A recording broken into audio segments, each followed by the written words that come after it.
Edition of the Patriots Beat podcast here on the CLNS Media Podcast Network and on Patriots Press Pass. I'm Evan Lazar, joined as always by Alex Barth. And Alex and I were out at Gillette Stadium this morning for Patriots OTAs, the second practice session that was open to the media. Not much to glean from what we saw out there today. Bill Belichick inviting everybody back from the holiday weekend for some walkthrough, some conditioning. It reminded me of when I used to play in high school, Alex, and big night out the night before. The coach would say, "Hey guys, show up to practice tomorrow at 6 a.m. We're running sprints for an hour before school to get that partying, let's put it to you that way, out of the system." Right? It felt a little bit like that out there today.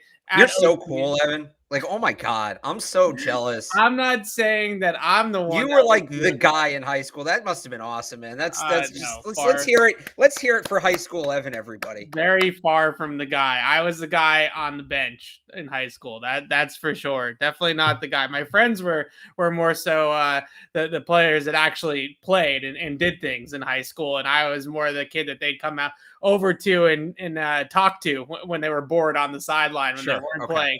But that was more me. Anyways, getting back to where we were going with that, Alex, not exactly the most intense practice, or I wouldn't say we can glean any real takeaways from what we saw out there today. But we, as you like to say, have to do a show. And there are a few things that I thought stood out to me that were interesting. But overall, what was your take on Tuesday? My take is there is no take. There wasn't much to say.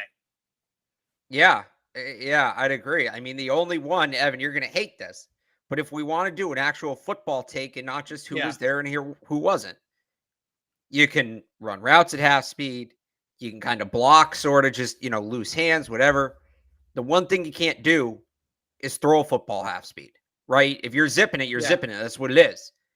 Bailey Zappi was zipping the ball around today. Your guy. Not that Mac and Brian Hoyer weren't, but we kind of know what those guys are at this point, right? Nobody really in New England had seen Bailey Zappi throw in person, at least none of the media until these last couple of practices. He was out there zipping it. And I'm not saying this to take a Bailey Zappi victory lap. I'll have plenty of chances to do those in the future. I'm saying that was, Bill Belichick this time of year when he gets asked, to evaluate players or evaluate the state of a position or the team or whatever. One of his catch-alls is, something along the lines of what we're doing now doesn't resemble football. Or later in the year, he'll, when we get into padded practice, he'll say, now what we're doing is starting to more resemble football. The closest thing that resembled football today on that practice field was the quarterbacks throwing. And two of the quarterbacks, I think we more or less know at this point what they are. So there you go. There's my takeaway. Bailey Zappi, kid's got a cannon. Okay, so just to build off of this for you for a second here, just take this question for what you will. What does that mean, right? Because he's not starting. And I would even hedge that with saying he's never starting for the Patriots unless the wheels completely come off the rails. I'm injuries aside, right? Assuming Mac Jones is healthy for the next 4 years, Bailey Zappi, who's on the 4-year contract, and Mac has 4 years remaining on his deal if you want to include the 5th-year option. Assuming that the wheels don't completely come off Mac in the next 2 to 3 years, he is never going to start for the Patriots. So ideally, you have a Jimmy G situation on your hands, I suppose, where you have a really, really good backup who becomes an asset down the line to move. We saw, even for the greatest quarterback of all time, some of the friction there with Jimmy Garoppolo towards the end. And I'm not going full Seth Wickersham and saying that he was locking him out of TB12 or anything like that, but there was still some very palpable friction between those two guys, competition. What does it mean that Bailey Zappi looks solid in these spring practices? Because I will not discount one bit that I think that he's thrown the ball well in the 2 practices that we've seen, but I still am searching for the what. Like, what does that mean? Why do we care, right? And that's what I'm posing to you. That's fair. Well, I think some of it is we want to be able to evaluate the draft, right? Yeah.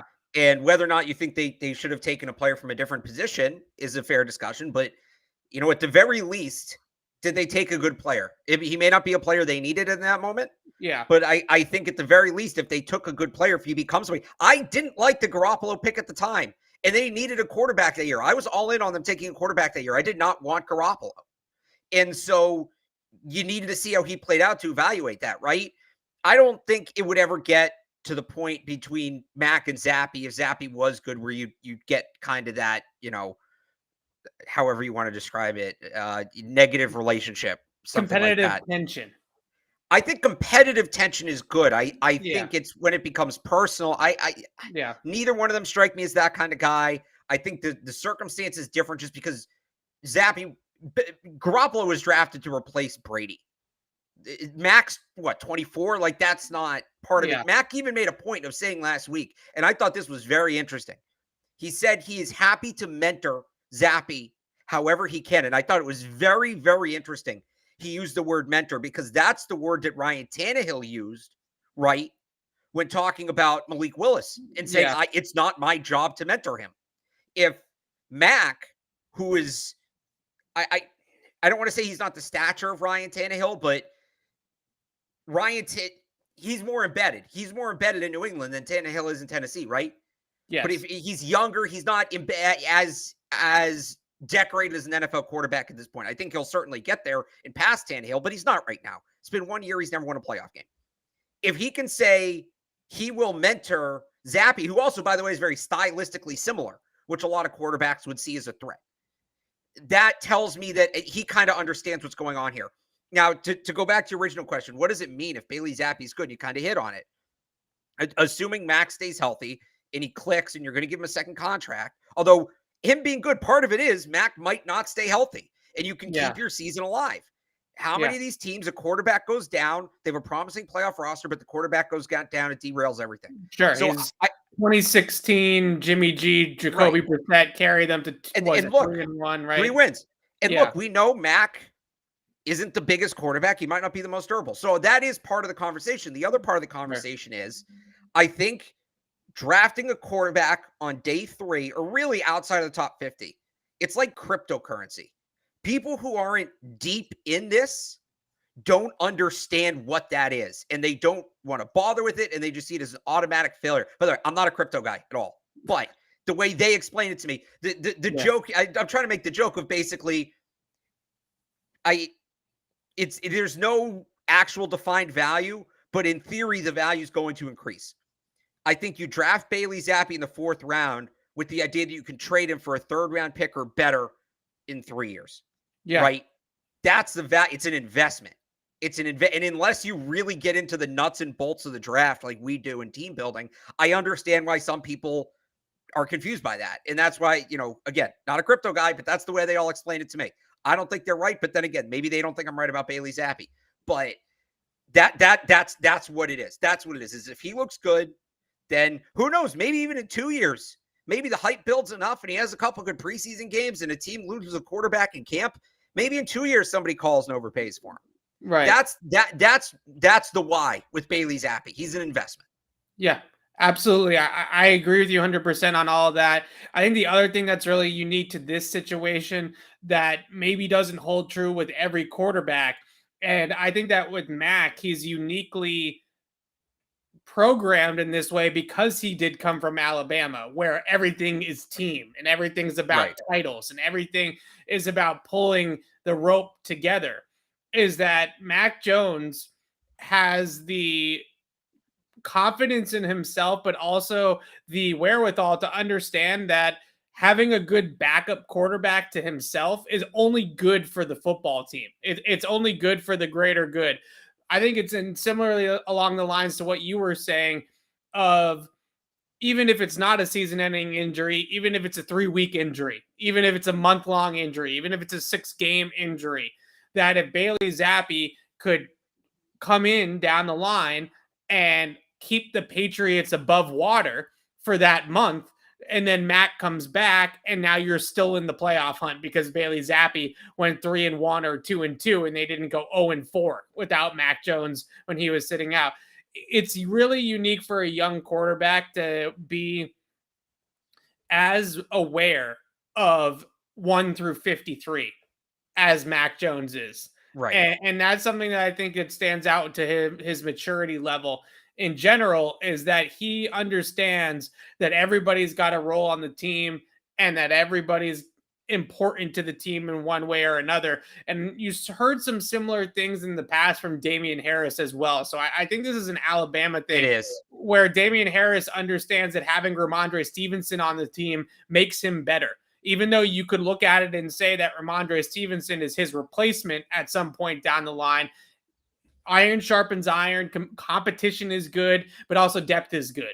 And I think that they recognize that they have more wins in their back pocket with Ramondre and with Zappe on the roster than if they didn't have those two guys on the roster. So it's an interesting situation. Obviously, neither one of us is saying that Bailey Zappe is going to make this a competition this summer and this is going to be a quarterback competition like we had last year with Cam and Mac, but it's still an interesting pick nonetheless. And I think that it'll be a very notable topic as we move forward to see how well he can do in training camp. We have seen between Stidham and Mac, we've seen some young quarterbacks recently in camp. So we know what the line is, right? Like we know what looks good, what doesn't look good, and those types of things with these younger quarterbacks. And we know how our eyes are calibrated to evaluate them a little bit better now because we've been through this a couple of times. So it'll be interesting to see what he looks like. I want to hit on the coaches here for a second. By the way, 10 minutes to open the show.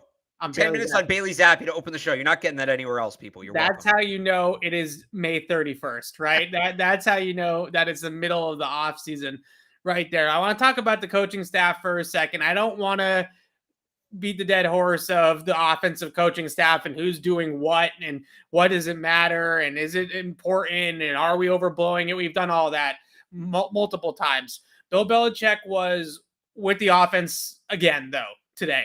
Almost full time with the offense, very, very involved, even during the beginning portion of practice when they were just doing positional drills. It wasn't until the very end of that period that he went over to the defense and walked around a little bit on that other field. He was starting with the tight ends, then he went over to wide receivers, then he went back to the quarterbacks, and he was in their face, coaching them up, getting involved with the techniques and things like that. So very hands-on Bill with the offense once again. I actually want to spin this in a different direction, though, and not our confidence with the offensive coaching staff. But assuming that this is the way that it's going to go, that Bill Belichick might essentially be his own offensive coordinator for a year, just because of the way that things are shaking out. How much confidence do you have in Steve Belichick and Gerard Mayo on the other side of the football? Because you can only do so much in one day. And I'm not one to discredit how much Bill Belichick can cram into one work day or one work week. But eventually there's going to be some things that maybe he had his hand in the past that he doesn't have his hand in this year because of how much responsibility he's taking on in the offense. So I think the domino effect of this is important as well, because today in practice, I thought it was very notable how much Steve and Gerard Mayo basically had to lead the defense all by themselves without Bill. And Bill is on the complete other side of the complex. What is your confidence level in that brain trust, that battery right now on defense? Because this is year 4 now with Steve and Gerard being co-defensive coordinators, more or less, and Steve calling the plays since 2019. So we're at the point now where experience, they have some. They have some experience, and they should probably be pretty good at this by now. Yeah, so first off, I'm pretty confident in those guys. I'm a big fan of Gerard Mayo. That's not a secret. I've said he should be a head coach. I'm kind of surprised he's not a head coach at this point. I think if you don't think Bill's as involved on defense as he was in the past, I think you're being naive.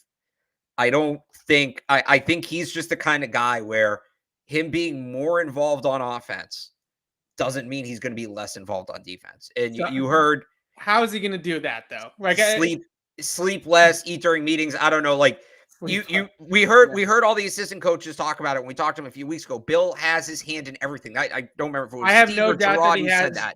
I have no doubt that he has his hand in everything and will have his hand in everything.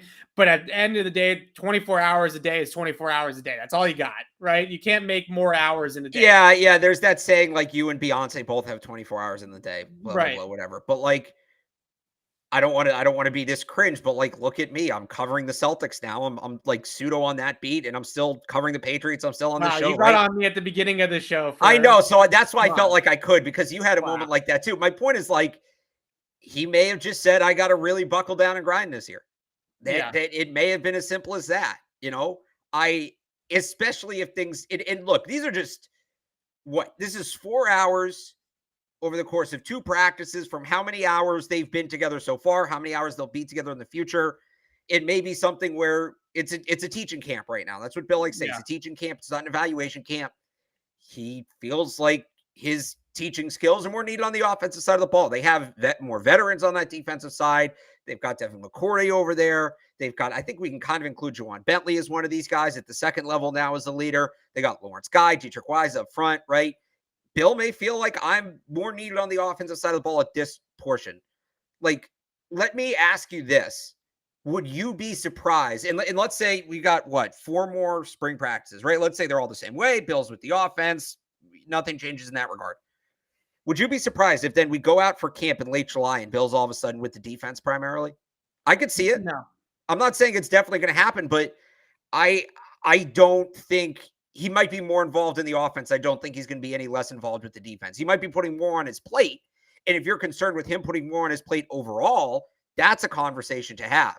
I don't think he's abandoning the defense big picture. Maybe on a day-to-day basis, it's a little less. But, Gerard Mayo can teach some of these younger linebackers about, first step off the ball, or, they have the defensive backs coaches can work with the secondary on their back pedal or turning their hips or whatever.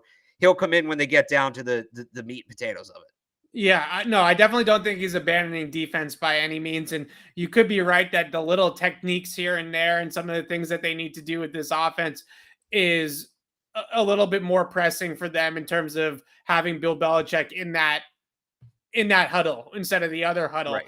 I think the interesting thing about it, though, is, to me, if this is the way that it's going to go the rest of the year, is Bill Belichick is going to have to be essentially a quality control coach on the defense side of the ball, where he comes in with the game plan during the week and does some of the bigger picture stuff, right? He's not going to necessarily have the time, if he's spending this much time with the offense at practice, he's not going to have the time necessarily to go over and break down hand technique with Christian Barmore, right? And say, oh, your hand needs to be here instead of there or whatever. We've seen him do the type of stuff like that in the past, is my point.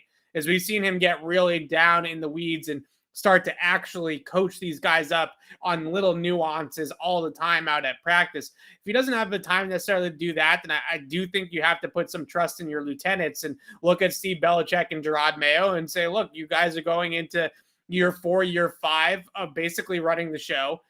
You're not the defensive coordinator yet, but you might as well be the de facto co-DCs at this point. I have to trust you guys a little bit more this year, and they should be ready for that. They should be ready to take that on. Absolutely. It's time for both of them. And you mentioned Gerard Mayo's ability and his interviews that he's had for head coaching jobs in the past. What a great opportunity, because if the media coverage of this whole situation is that Bill Belichick is so hands-on with the offense, and if we see him on the sideline really huddling more with offense or even calling plays for the offense, as we heard some people float around at times this spring, then they're going to get a lot more credit as the assistant coaches, Gerard Mayo and Steve Belichick, if that defense plays well. So it's going to be interesting to see. I just think that a lot is made out of how much do we trust Joe Judge? How much do we trust Matt Patricia?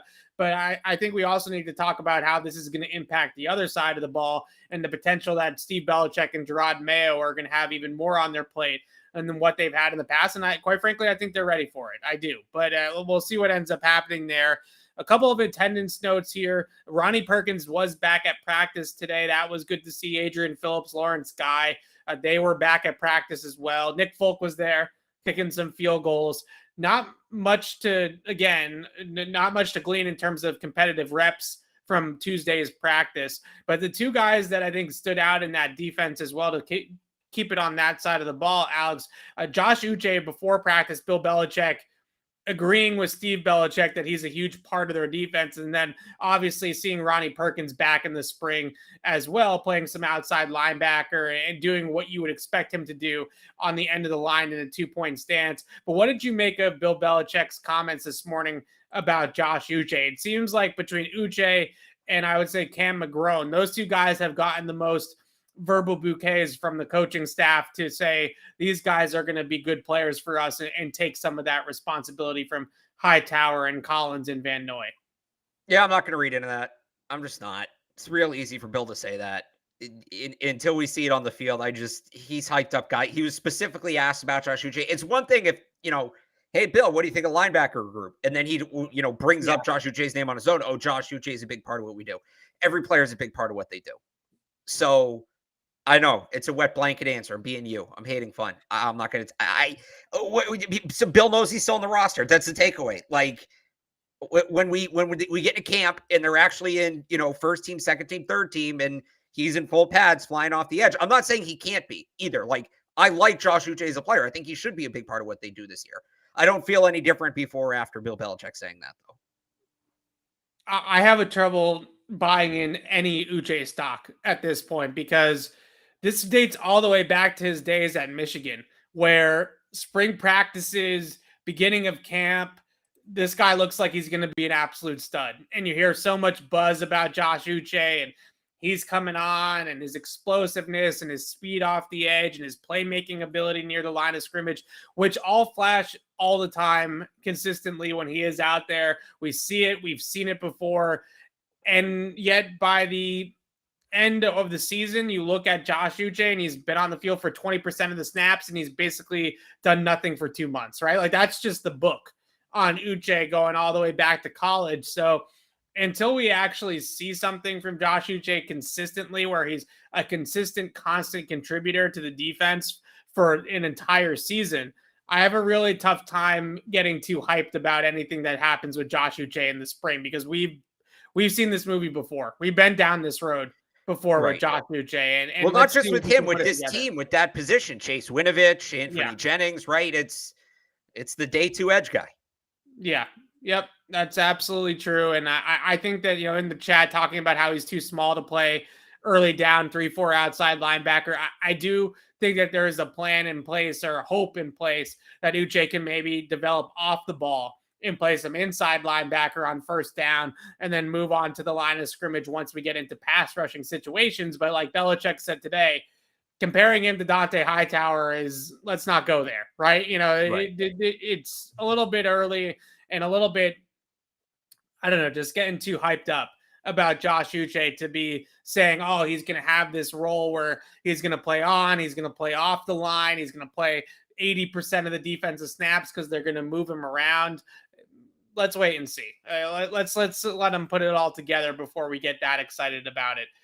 Let's move back over to the offense. I want to talk about wide receivers because I think that this is another topic that people love to talk about, first of all, and love to listen to us talk about. But I find this really fascinating what the Patriots are going to do at the wide receiver position because we've seen a clear line of demarcation in these first two practices.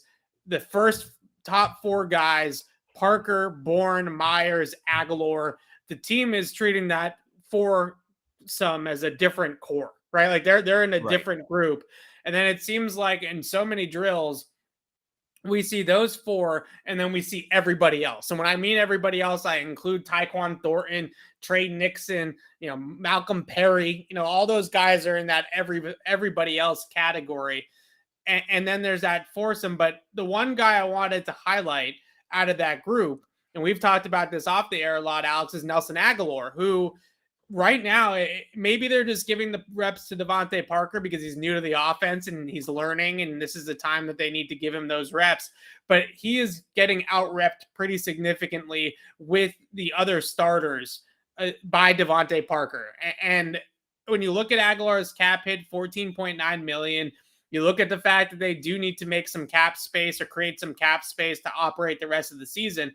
They can save $9 million by trading him. They can save $4 million against the cap by releasing him. They do have dead money, but they do create some cap space by cutting him in the short term. that's another interesting thing, right? If you could just walk away from Nelson Aguilar and save $4 million, but I think the thing that needs to happen in order to make Aguilar expendable is obviously Tyquan Thornton, who we talked to today, and having him pop in camp and giving you that backup to Devontae Parker. But with this wide receiver group, it's how do you see it shaking out right now, and what's your view on it? Because it does seem like that top three of Parker, Bourne, and Myers, they're hoping they're going to get a lot of snaps out of those guys this year, which could make a guy like Aguilar the odd man out here. I guess I still think they're going to keep all of them. I still think on one hand they want the rotation, on the other hand they want depth at that position, because you lose somebody from that group, and then what are you doing, right? Yeah. Then we're all going to, they trade Nelson Aguilar, and then Devontae Parker, who we know his injury history, gets hurt week 1. We're all going to be talking about Aguilar. So I think they're going to stick with that group. Again, I think it's also a thing where it's early, right? And I agree with you. Parker does need the reps. I still think you need 4 good receivers to get through a season. And they have those 4. Like N'Keal Harry's out of this, right? Yeah. I think Christian Wilkerson, as high as I was on him last year, like maybe he makes a team as a special teams guy. I don't think he's really a major factor at wide receiver. Trey Nixon would have been cool, but we'll see what he does in camp. But it feels like he's got a long way to go. Yeah, I think they stick with those 4 guys, unless, again, like you said, Thornton starts really coming on strong here. And then it kind of becomes what happened last year with Sony Michel and Ramondre Stevenson, where Ramondre had such a good camp. They had to get him on the field. It made Sony Michel expendable. They moved him on the last year of his deal. Like, to me, that's what has to happen for them to move on from Aguilar's. Thornton has to have that kind of summer. It's really tough to see them move on from Aguilar unless Thornton is really coming on, because you cannot count on Devontae Parker to play the entire season. Can't count on him. And I think the worst part of the Devontae Parker experience, speaking to some people down in Miami, reporters, especially down in Miami, is he always comes out of the gate hot. He always starts the season really strong. And the only year, of course, as we all remember, 2019 is the only year where he actually ended on a high note as well, with that game against Stephon Gilmore in the season finale. But for the most part with Devontae Parker, he's great in September. He's a great September player. And then a hamstring or an ankle or something, usually the hamstring, pops up on the injury report, and then he's inconsistent throughout the rest of the year. They need to have a reliable backup plan for Devontae Parker. And if Tyquan Thornton's not ready, then Nelson Aguilar is going to be that guy. But there's been a lot of reps this spring that we have seen where the first group is that Bourne, Myers, Parker group, and then Aguilar comes in with the second group, right? And so it'd be interesting to see, in terms of money, that's not a very good investment for your 4th wide receiver, right? Paying your 4th wide receiver $14.9 million against the cap is not very good roster management at that position. So if they feel like Tyquan Thornton can do it, and they feel like maybe Trey Nixon or Christian Wilkerson or Malcolm Perry can be the 5th guy, then maybe that opens that door. We've talked a little bit about Isaiah Wynn potentially getting moved due to the cap and due to his no-show so far in the spring. Aguilar is obviously out there. He's doing all the right things. But I think that if we're going to talk about Wynn potentially being a cap casualty / no long-term future with the team, Aguilar somewhat fits in that category as well. Are you still there with Wynn before we move on to the next wide receiver here I want to bring up? Or has your opinion changed on Isaiah Wynn's situation at all? Because he wasn't out there again today. What was it? I don't remember. What was my opinion last time? I don't remember either. So what is your opinion? Well, because I wanted to draft a tackle and then trade him during the draft, and that obviously didn't happen. If they're going to play Trent on the left side, and they either feel confident enough to move Onwenu to right or play Huron on the right side, then I'm all for it. Then I'm all for it. If they are just trading him to trade him and you create a mess up front, it's not worth it at all. Because I still think he's a starting caliber tackle. He's not a star, but I think he's starting caliber when he's on the field. The injury issues are part of it too. If they feel good with Brown and Huron as their tackles, and they feel like they can, there's not going to be that much of a difference or any difference, then I'm all for it. If Justin Huron's not ready, or Trent Brown can't play the left side anymore, or whatever it is, and they're going to have to, rig it weird, and you're getting Stuber involved or William Sherman or whatever, then no, then you don't force it. It's not worth it. Yeah, I'm with you on that one. I think that sums that up. One more wide receiver I wanted to talk about was Tyquan Thornton because we did talk to him today. I thought his best quote, looking back on what he said at the press conference today, was when he said, "This is his body type, right? He's not going to be a 225-pound receiver. He's been skinny his entire life, or thin, I think is the word that he used, that his entire life, and he is what he is for the most part." Now he told me that he wants to get stronger, not bigger, right? He doesn't want to bulk up. He wants to get stronger. Standing 6 feet apart from him today, though, while he was talking at the podium, this is a very slender dude. Like, this guy is definitely small. Now, I think the pushback that we get all the time in the comments and things like that when we talk about Tyquan Thornton, his size is, well, what about Devontae Smith? What about Jamison Williams, right? And my rebuttal to that is, well, first of all, Devontae Smith had a Heisman Trophy winning season in 2019 that might have been the best college football season ever for a wide receiver. So Michael Crabtree, but continue. It's in the top 3, right? It's top 3 or top 5 best college football. It's the best outside of Oklahoma State. Sure. Dez was really good too. Yeah, he was. Or sorry, Texas Tech. Wait. Outside of the Big 12, continue. Yeah, because Calvin Johnson had a few monster seasons he there. He did, which was weird because that was a triple option offense. I never got that. Yeah. I wasn't watching college football time. Anyway. Can we call it top 5? Let's call it top 5. We can.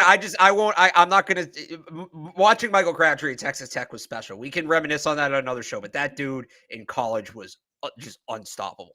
Yeah. Aside from the production, let's also not forget that in the draft, in his rookie season and coming into the NFL, everybody had concerns about Devontae Smith's size. Right. Everybody. That was like the big knock on him. He didn't want to run. He didn't want to test because people kind of thought he might not break 4.5 at his size, and that was going to be a real red flag for teams.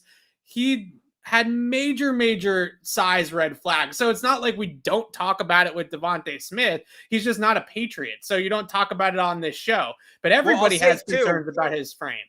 No, I'll say I had people actually ask me on DMs, why didn't we, as in like Boston media, why didn't Boston media talk about Devontae Smith leading up to the draft the same way we're talking about Tyquan Thornton? The Patriots were never going to draft Devontae Smith. Right. That was never on the table. He was a top 10 pick at least. Like, they would have had to move up significantly. It's the same reason that we didn't discuss, the pros and cons of like Derek Stingley or Sauce Gardner, right? Why would we do that? It's a waste of time. It wasn't going to be a factor. So, no, this was a real narrative with Devonta Smith. It really was. Yeah, and so with Jamison Williams, I think that there is, and I would also put in that Jamison Williams category as well, Chris Olave. A lot of people are concerned about his size too, right? Like, these are all players that had size red flags. So I don't necessarily agree with the notion that the only person that gets slighted for his slight frame is Tyquan Thornton. Like, that's definitely not true. Like, all these guys get talked about, and you have concerns about their size and their ability to handle physical coverage and get off press and win at the top of the route through contact. And all these guys have those concerns. But with Tyquan Thornton, to relate this back to the Patriots, what was your biggest takeaway, I guess, from what you heard out of him today? And do you think he can contribute in year one? I think is the best way to put it. Where do you kind of stand in terms of his ability to contribute in any sort of significant way as a rookie? So I loved the quote he gave you about, I'm not trying to get bigger, I'm trying to get stronger, because I think at 6'3", he's, in terms of the like absorbing hits and all of that, I think he'll be okay if he puts some muscle on. It's more just about, how is he getting off press? How is he hand fighting down the field? Contested catch, hands catching, all that, ripping the ball away from defensive backs, ball security, holding on to the ball himself. That to me is more the issue. It's not that he weighs whatever it is, 181 pounds. It's the play strength. And that can come along. I don't necessarily think he needs to get big. Like, somebody in my mentions was like, give him 5 peanut butter sandwiches a day. It's not that kind of thing. It's getting in the weight room. That's what it is. It's getting in the weight room. And he's an extreme example, but this is the case for most guys coming out of college. It takes a full season to get up to an NFL body. That being said, can he contribute in year one? I am a little hesitant on that. Yeah. I am a little hesitant. I think he really does need to put some muscle on, put some strength on for him to get there. I think he can have a role. I don't know that he's I think you're looking at probably 35% usage rate, ideally for him. Scheme touches, and here we go down the scheme touch route again. I know that's terrifying with the Patriots, but scheme touches, packages, things like that, or, you have him in a 3rd and long package where you just put him out there on the boundary and see if he can just run by somebody, as simple as that. I don't think that's his role forever. I think once he gets a full off season in the weight program, I think there's a good chance we're sitting here this time next year, leading off the show by, they didn't do much football today, but Tyquan Thornton looks swole as hell, right? Yeah. I think there's a good chance we get to that point, but he needs a year to get in the lab and get in the gym and get all that going. So I do think he could be more situational this year, but I don't think that's a knock on him long term. Yeah, I think that's a good way of putting it. I don't have any real concerns yet because we haven't really seen any football yet to have real concerns about his long-term outlook. But in terms of the short term and his rookie season, between the fact that he definitely needs to fill out his frame and figure out how to be a little bit bigger and a little bit more muscular, as he put it. And secondly, he needs to definitely develop his route tree some more. They were asking him to do at Baylor was relatively simple, and really he was a guy that won on 2 or 3 different routes consistently, but wasn't exactly a full route tree kind of dude. So if they're going to get him into a significant contributor down the line, like an 1,000-yard receiver type guy down the line, then he's still got a ways to go in those 2 departments before I think that they can put him out there and give him the volume to be a real productive guy in the NFL. Well, that was one of the things I liked about his tape coming out was I thought he was less limited last year, right?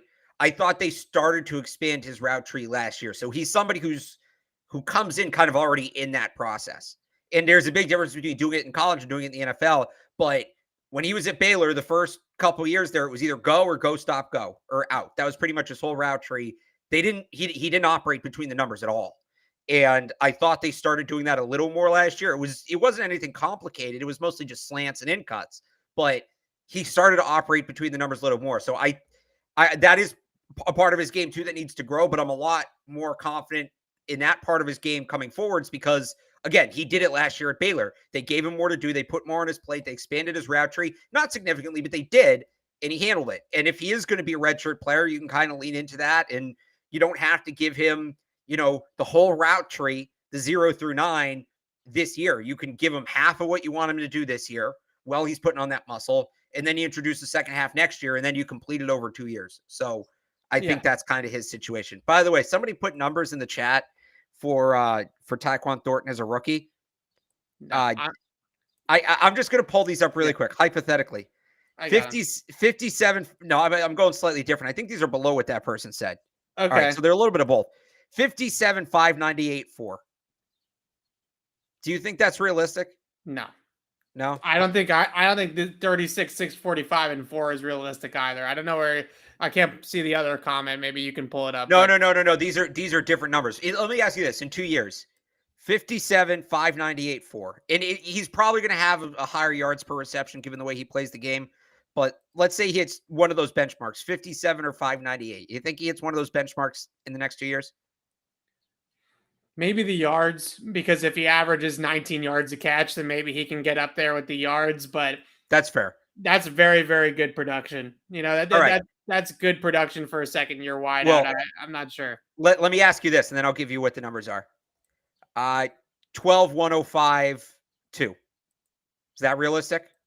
I think that's underselling him a little bit. I think he'll go over that. 33, 309, 2.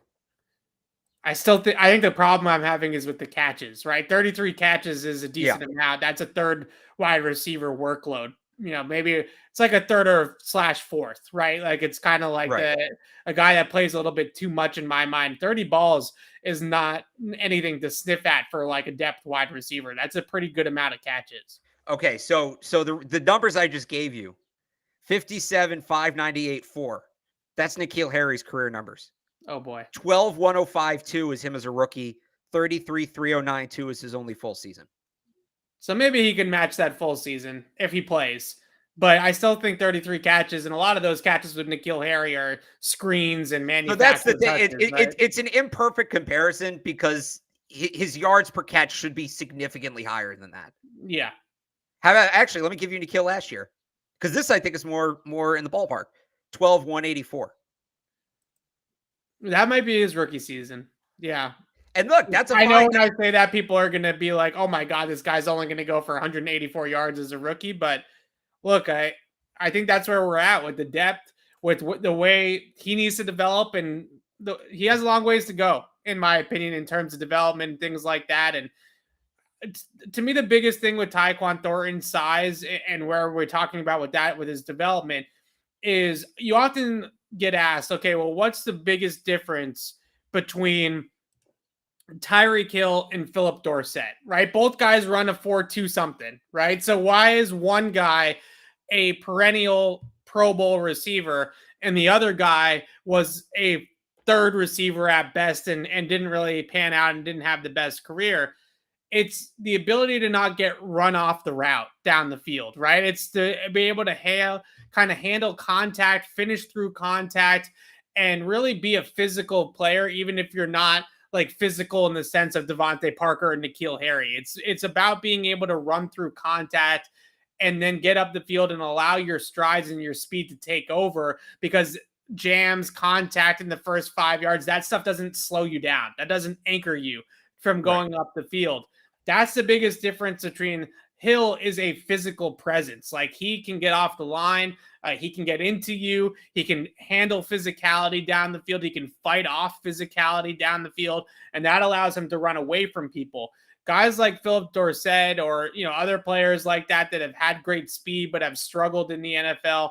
The main reason why they struggle is because of physicality. And I think with Tyquan, that's the concern, is not necessarily about his long-term outlook in that respect, but as a rookie, keeping it there, is he going to be able to run through people? Is he going to be able to finish through contact?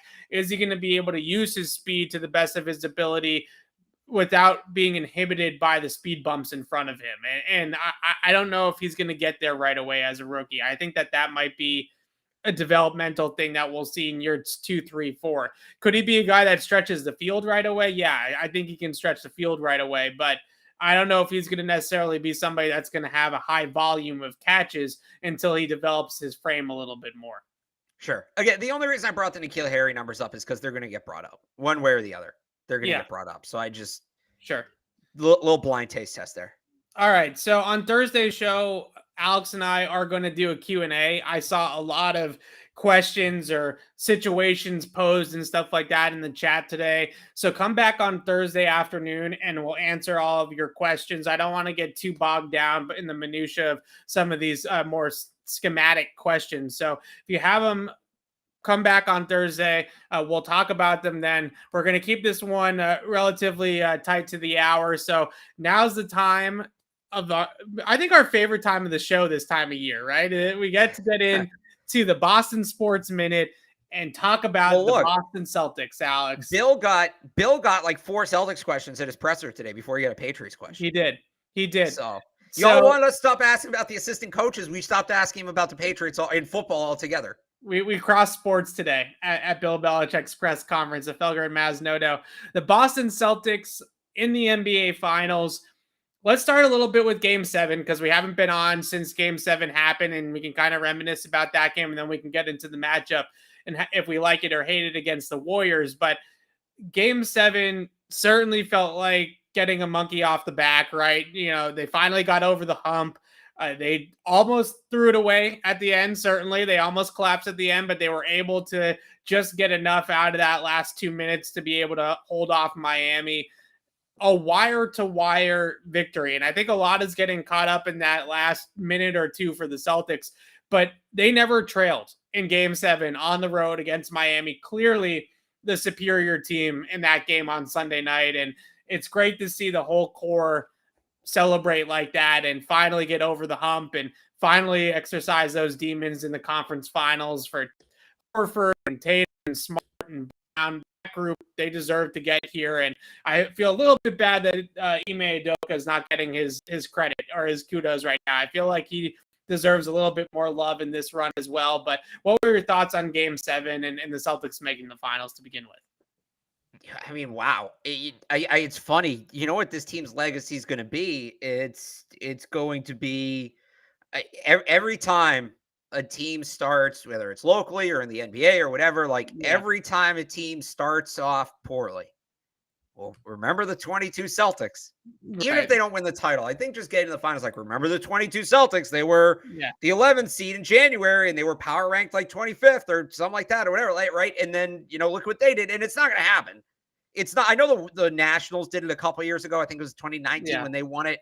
They were well under 500 around this time of the year, but it's one of the more improbable title runs I can remember seeing. I think it's cool because in an era where the NBA is very much just copy and paste, one mold of team building had success and everybody followed it. I think the Celtics very much went against the grain, and not entirely by choice. They wanted to do the superstar thing. Kyrie Irving was here.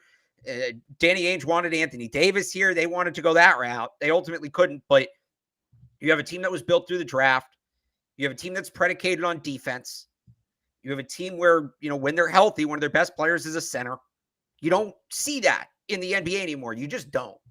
So I'm a big fan of, not just that I'm like a Celtics fan and they've gotten to this point, but as somebody who appreciates the team building elements of sports and old school NBA basketball, and they're not truly old school, the Celtics, but they're not as new agey as some of these other teams, right? I love it for the NBA that the Celtics got this far and they're going to be in the finals. And just to touch on the last thing you said there, Ime Udoka, for some reason, Brad Stevens is getting credit for this, like as a coach. Yeah. Credit him as the GM Danny all you Ainge want. is getting more credit for this than Ime Udoka. No, get. And people are bringing up Dan Duquette and people are bringing up Bill Parcells. Right. Yeah. Okay. He drafted Tatum, Brown, and Smart, which a lot of people, if you don't like Marcus Smart, you don't get to give Danny Ainge credit. You don't. That's just the reality of it because you wanted him traded and Danny Ainge didn't trade him. Give Brad credit as a GM. I think the Derek White trade was a huge turning point. I think even though he's not a bad player, I just think in terms of fit, getting Dennis Schroeder off the roster was a big turning point. You look at what that did for their second unit. You look at how that tightened up the rotation. I think that was a big move. But Ime Udoka is a top 3 reason the Celtics are in the NBA Finals right now. And that's his ability to motivate them and to have them bounce back and continue to be mentally tough through some of the adversity that they've hit it's impressive, right? And that's what Brad couldn't do. Yeah. That's what Brad couldn't do. And by the way, too, even beyond that, they've had to reinvent themselves multiple times, not just during the regular season, but in the playoffs. Yeah. Right? The team we're watching now is not the same team that beat the Nets. They look different strategically. They've changed things. He's handled all that. In a league where a lot of people say coaching is the least impactful in the NBA of any of the 4 major leagues. And I think there's some truth to that. I think in baseball, you can make an argument, especially now with the freaking nerds. Like Kevin Cash doesn't even run the race. He's a figurehead. But in a league where people tend to diminish the impact of coaching, Ime Udoka is leaving his stamp on this team and on this season. So a ton of credit to Ime Udoka. Yeah, it's funny because you look at the other bench now with the Warriors, and although Mark Jackson never went into the front office and didn't run the Warriors from that perspective, it does have a little bit of a Mark Jackson, Steve Kerr thing, right? Doug Collins, Phil Jackson with the Bulls back in the day. Like sometimes you just need a different voice in that locker room to get what you need out of the guys. And Ime Udoka has just done that 110%. And the Celtics have had so many reasons, and I got so much crap on Sunday night for my tweet back in January where I said that we should stop defending the Celtics because of how bad they were playing. And the Celtics, starting then, had every reason from that point on to let go of the rope, right? Like, and not just let go of the rope for the season, but also unravel as a core and come apart as a core from Smart, Brown, and Tatum in particular. That was a crossroads, right? January 6th against New York when they blow the 25-point lead and lose on the buzzer beater. That easily could have gone the other way where that group decides to come apart and says, we're not meant to play together. And somebody's requesting to trade or somebody gets moved at the deadline. Like that definitely could have gone that direction. And I really think that it was Ime Udoka who deserves the most credit for keeping that group together. Then you get into the Bucks series and down 3-2, game 6 on the road. You go in 2 in a row. You have game 7 on the road against Miami after losing a chance to go to the finals at home in game 6. So many bumps along the way, and this group has just continued to mow through them. Again, I know we're not supposed to cross sports, but you mentioned the Nationals. That team was a little bit similar. Yeah. I think the team that this comparison that you need to go with, I'm sure you know where I'm going with this, Alex. The 2001 Patriots. Yeah, there's some of that there. Comp for this Celtics team. 2001 Patriots, I just pulled it up so I get this right. They're 1-3 in the first month of the season. Yeah. They're 5-5 in week 10 after they lose to the Rams, who they obviously end up beating in the Super Bowl. So they're 5-5 on Thanksgiving. They beat New Orleans on Thanksgiving or on the Sunday of Thanksgiving week. And that point on, they did not lose another game. And they went all the way to the Super Bowl and won the Super Bowl. You put also into that category that the Warriors are kind of like the Rams, right? Like the Warriors are that running the greatest show on hardwood.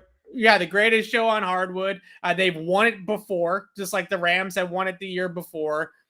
They have a lot of parallels there as well, and it's interesting as a Patriots centric show here to make that comparison. Now, there's not a great Brady in this category. I guess Jason Tatum is the star, so he's kind of the Brady, but he's been in the league for a couple of years now, so it's not. So to make this comparison, you have to look at it through a different lens. I think we a lot of the times look at, and this goes to a bigger thing I have about the 2001 Patriots, by the way, but looking for an excuse to bring this up on the show. There you go. We look at the 2001 Patriots as the genesis, as the beginning. In a lot of ways they are. And even when we go further back, we talk about 2000 as a building block. Yeah. If you want to make this comparison, you have to look at 2001 not as the beginning of that run, but as the fulfillment of a run. And then 3 and 4, you kind of have to put 3 and 4 out, right? Because we don't know that the Celtics are going to win 3 and 4 years. We don't know if they're going to win 1. But when you look at that 2001 team, and you mentioned Brady, right? And everybody hooks that on Brady, and Antoine Smith was a big part of that team, and they rebuilt the offensive line. That's not the comp here. The comp is, and by the way, as much as I love Tom Brady, and we all love Tom Brady, that team won on defense. Yeah. The 01 Patriots won on defense. Well, that's why that also helps with this comp, right? So that's where I'm getting. So look at where that defense came from. Bruschi, Law, Malloy, McGinnis, Ted Johnson, right? A lot of these guys, they were on the 96 team. Yeah. That went to the Super Bowl and lost. You look at it, they went to the Super Bowl in 96. They made the playoffs again in 97 and 98. And then they had the 2 years where they didn't make the playoffs, and then 01 happened, right? That's this Celtics team. Yeah. It's not 01, 03, 04, at least not yet. It's they're the late 90s to the 2001 Patriots. This is the end of it, right? Because they got to the conference finals a couple times. They made those. They have that experience now, that postseason experience. They've gotten sent home with that bad taste in their mouth. It started to look stale, which it did for the Patriots in 99 and 2000. And Carroll, they move on from Pete Carroll, right? And then the new coach comes in, the new coach comes in, and then all of a sudden they get this second win, this second life. All that experience starts coming back to them. I had Ted Johnson tell me a bunch this year when I was on with him, talking about how important those playoff losses were to them. Like that knowledge as they move forward, that's the comp. That's where the comp comes in. You got to go back to the 96 Patriots, and those are basically the Bridgie Celtics. The 96 Patriots are the Bridgie Celtics. And that's where you make the comp to 01. It's not a Brady thing. It's not that. 01 was really the fulfillment of that core. That's what it would have been if the run ended there. If they win that one, and that's that. That's the fulfillment of that core. That's what that storyline is. It got overshadowed because of what happened next. And nobody should expect the Celtics to win 3 out of 4 the next 4, because that's not a fair expectation of any team under any circumstance. That run was so improbable what the Patriots did. But that's the comparison there. You got to go back to 96. I love it. I think that whole thing really is exactly what it is. You have the loss in Game 7 against Cleveland, and then the loss to Miami in the bubble in the Eastern Conference Finals. That's just like those Patriots teams from 96 to 98, right? Those were the learning experiences, and now they're over the hump. I really love that comparison. And let's wrap it up on the Warriors and a little finals preview here. We'll talk a little bit about it on Thursday as well on our Thursday show. But I think the one thing that I actually do like for the Celtics, other than the schematics and the way that they match up, which I think is favorable pretty well in terms of their length and their athleticism and their ability to switch everything and put Marcus Smart on Steph Curry and all those types of things. I think the schematics and the X's and O's, the Celtics have a path here to beat the Warriors. The other thing that I love is that this nationally is about the Warriors. Like, this is not the Celtics we are kind of in this local Boston bubble that all we hear about is the Celtics, but you turn on ESPN right now or FS1, it's about Steph Curry's legacy, the Warriors. Do they need Kevin Durant to win titles? Like, all that type of stuff. So in my mind, as much as this is a culmination of a lot of things that have come to fruition and all the stuff like that, I actually think that the pressure is squarely on Golden State to be able to win a title without KD, because they did win the original title without KD, but to win it again without Kevin Durant, kind of cement their legacy of we could have won multiple without KD. Steph Curry doesn't have a Finals MVP. I think that that's a factor in this as well. And again, you turn on all the national reports this is a Curry legacy series, right? This is a Warriors legacy series. Absolutely nothing about it is saying, oh, the Celtics really need this one. Like, if they don't win the title, then that's, their legacy is tainted. No one's saying that about Jason Tatum and Jaylen Brown yet. So here's my preview for it. And a lot of people aren't going to like this, Evan. You're going to hate this, but this is the reality of this series. Marcus Smart is the X factor. Yeah. Marcus Smart is the fulcrum point of this series. Steph Curry career. You know what his career field goal percentage is? In the regular season, I don't have regular season playoffs combined, but in the regular season, you know what his career field goal percentage is? 52. 47%. It's still very good, especially for a guy who shoots as many threes he does. Yeah. 47%. You know his career field goal percentage is when he's guarded by Marcus Smart? 37. 29%. Oh my goodness. He goes from nearly 50 to from nearly half to less than a third. That's the series. Because the Celtics strategy, by the way, if we want to make another comparison to the Patriots here in cross sports, Ime Udoka's co-opted one of Belichick's tried and true traditions. Take away what the other team does best, force them to beat you with secondary options. They did it against Brooklyn. They lived in Kevin Durant's jersey. They doubled him. They beat the crap out of him. They forced him to the line. And they said, you can beat us, right? With even Kyrie Irving, they included. You can beat us with Kyrie Irving. You can beat us with Bruce Brown. You can beat us with whoever. You're not going to beat us with Kevin Durant.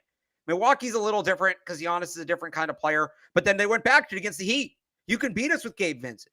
You can beat us with Max Strus. You can beat us with Victor Oladipo, who, by the way, should have played more in that series. I'm surprised Miami didn't do that. Yeah.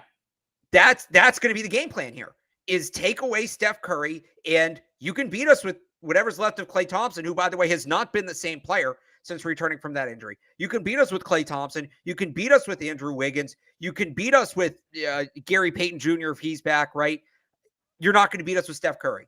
That's going to be the game plan. If they want to do that, Marcus Smart needs to be on his game. If he's healthy, I think he's up to it. If Marcus Smart is healthy, the Celtics have a real shot here. If Marcus Smart is banged up, if he's slow, if he has trouble moving, it could get a little ugly. Yeah, so we've heard Ty Lue in the past, who was obviously the coach of the Cavs when they won that title with LeBron against the Warriors, when they lost to the KD Warriors as well. And Ty Lue was talking about how he sent more attention or doubled or hedged a little bit more, blitzed a little bit more against Steph Curry than he did against Kevin Durant. And in that series, Kevin Durant ended up winning Finals MVP because he had a lot of single coverage, right? He had one-on-one to play all day long. So now the real question is for the Celtics, if they can find a way to force the ball out of Curry's hands, how nuts does Klay Thompson go? How nuts does Jordan Poole go? Some of the other guys around Steph Curry. I think Klay is obviously the biggest one just because he could get some open looks if you're putting two guys on Steph or you're running two guys at Steph. Well, so that's a little bit of a concern, but I like the Celtics' length and their ability to recover to Klay Thompson, that they might be able to make up for that. But that's my point, is if Marcus Smart, that's not a double coverage stat, the 29%. That's Marcus Smart. Yeah. If Marcus Smart can give you that, Well, then you can double Clay. And then both those guys are gone. And then that's that. That's how they've beat the Warriors in the past. Marcus Smart erases Steph Curry. They can put more attention on Klay Thompson in terms of combo defense. And that's how they've shut the Warriors down in the past. The key to the whole thing, I know people don't want to hear this. The key to the Celtics winning the NBA Finals, Evan, accept it, bask in it, enjoy it. The key to the Celtics winning the NBA Finals is Marcus Smart. And by the way, wait. Can we finish just preface this correctly? The key for the Celtics winning the title is Marcus Smart on the defensive end, right? Yes. Like Marcus Smart, I think that the one thing that all of us that are a little bit skeptical of Marcus, that get agitated by his game a little bit, is when he goes on the other side of the court on offense and he thinks that he's Steph Curry, right? And he starts jacking up threes. I'm not talking about the end of Game 7 because those were forced shots by the defense, right? The defense was blitzing Tatum, getting the ball out of his hands, and they were inviting Marcus Smart to be the shooter. He had to take those shots. You were going to live and die with the open looks, and that was the way that it ended up being. Marcus Smart if he plays the Draymond, right? Steve Kerr said that he's like a Draymond, but he's a guard instead of a power forward or a center. If he plays like that, then I have no problem with Marcus Smart. The problem I have with Marcus Smart is when you look at the box score at the end of the game and he's taking 20 shots in a game, right? That's when I have issues with Marcus Smart. When he plays that two-way game, he's great. He's exactly what they needed in that role. But okay, so let me give you these numbers here. Celtics Warriors head-to-head recent games that the Celtics have won. Last time they met back in March, 110-88, 119-114. But then you have 111-107. These are all Celtics wins. 119-104, 105-100, 128-95, 92-88. That's going back to 2017. I'll go back one more. 99-86. Yeah. What do those all have in common? Those are all relatively low-scoring games. Yeah. And that's the idea. If it doesn't turn into a track meet, Marcus Smart doesn't have as many chances to do with that on the offensive end. Sure. Right? You know what I'm saying? It does feel like a series that they're going to have to grind it out, right? They're going to have to slow the pace down and try to make it as much a half-court game as they possibly can because the Warriors get out in transition, those threes just start coming from everywhere.